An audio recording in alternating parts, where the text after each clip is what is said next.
Doctor Indu Sharma स्वर कथा channel के सभी श्रोतागणों को श्रद्धेय नमन करती हैं। स्वतंत्रता की बलिवेदी पर अनेकों क्रांति वीरों ने अपने प्राणों की आहुति दी। इस क्रांति में महिलाएं भी किसी से पीछे ना रहीं। भारतीय सेनानियों ने न केवल अंग्रेजों से लोहा लिया बल्कि पुर्तगालियों के खिलाफ भी मोर्चा खोला और इस युद्ध में अग्रणी भूमिका निभाई एक वीरांगना ने। यह वीरांगना थी अभय रानी अब्बक्का चोटा। अब्बक्का का जन्म उल्लाल कर्नाटक में स्थित एक नगर के चोटा राजघराने में हुआ था।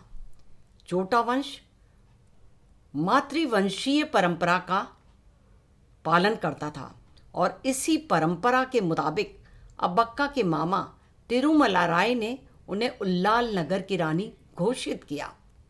रानी अब्बक्का को युद्ध लड़ने और शासन व्यवस्था संभालने का एक अच्छा खासा प्रशिक्षण दिया गया था। रानी अब्बक्का लड़ाई में अग्नि बाण का उपयोग करने वाली आखिरी शख्स थीं। उन्हें अभया रानी भी कहा जाता था, मतलब एक ऐसी बहादुर रानी जो किसी से नहीं डरती। रानी अब्बक्का की शादी मंगलुरु की बंगा रियासत के राजा लक्ष्मप्पा अरसा के साथ हुई, लेकिन शादी के कुछ ही समय बाद रानी अब्बक्का अपने पति से अलग हो गई और वापस उल्लाल आ गईं। उन्हें शायद अंदाज भी नहीं था कि आने वाले समय में उनके पति लक्ष्मप्पा इस बात का बदला लेने के लिए उनके खिलाफ लड़ाई लड़ने में पुर्तगालियों का साथ देंगे। गोवा को कुचलकर उसे नियंत्रण में लेने के बाद पुर्तगालियों की आंख दक्षिण की ओर पड़ी। साल 1525 में पुर्तगालियों ने दक्षिण कन्नड़ के तट पर हमला किया, लेकिन वे उल्लाल पर कब्जा नहीं कर पा रहे थे। रानी अब्बक्का की रणनीतियों से परेशान होकर पुर्तगालियों ने उन पर यह दबाव बनाने की कोशिश की कि रानी उन्हें टैक्स चुकाए, लेकिन रानी अब्बक्का ने समझौता करने से साफ इनकार कर दिया, जिसके बाद साल 1555 व साल 1557 में पुर्तगालियों ने लड़ाई लड़ने की कोशिश की, लेकिन रानी अब्बक्का उन्हें हराने में कामयाब रही।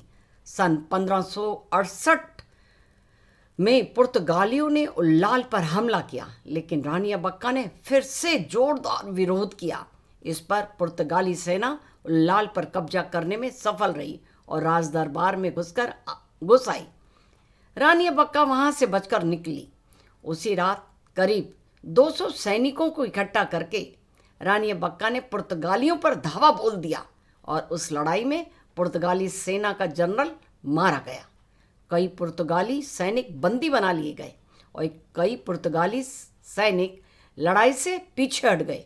उसके बाद रानी अब्बक्का ने अपने साथियों के साथ मिलकर पुर्तगालियों को मंगलुरु का किला छोड़ने पर मजबूर कर दिया, लेकिन साल 1569 में पुर्तगालियों ने न सिर्फ मंगलुरु का किला दोबारा हासिल कर लिया, बल्कि कुंदपुरा जो कर्नाटक के एक नगर है उस पर भी कब्जा कर लिया। पर इन सब के बावजूद रानी अब्बक्का पुर्तगालियों के लिए एक बड़ा खतरा बनी हुई थी।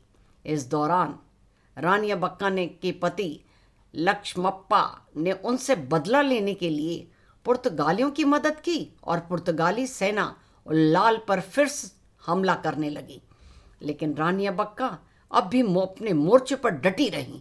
उन्होंने साल 1570 में पुर्तगालियों का विरोध कर रहे अहमदनगर के सुल्तान और कालीकट के राजा के साथ गठबंधन कर लिया।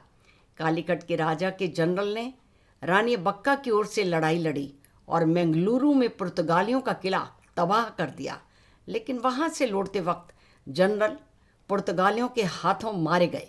इन सब नुकसानों और अपने पति लक्ष्मप्पा के धोखे के चलते रानी अब्बक्का लड़ाई में हार गईं और उन्हें कैदी बना लिया गया।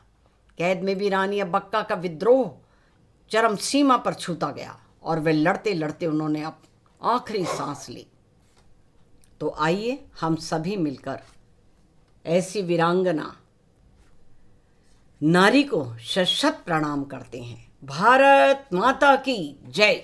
वंदे मातरम, वंदे मातरम, वंदे मातरम। जय हिंद।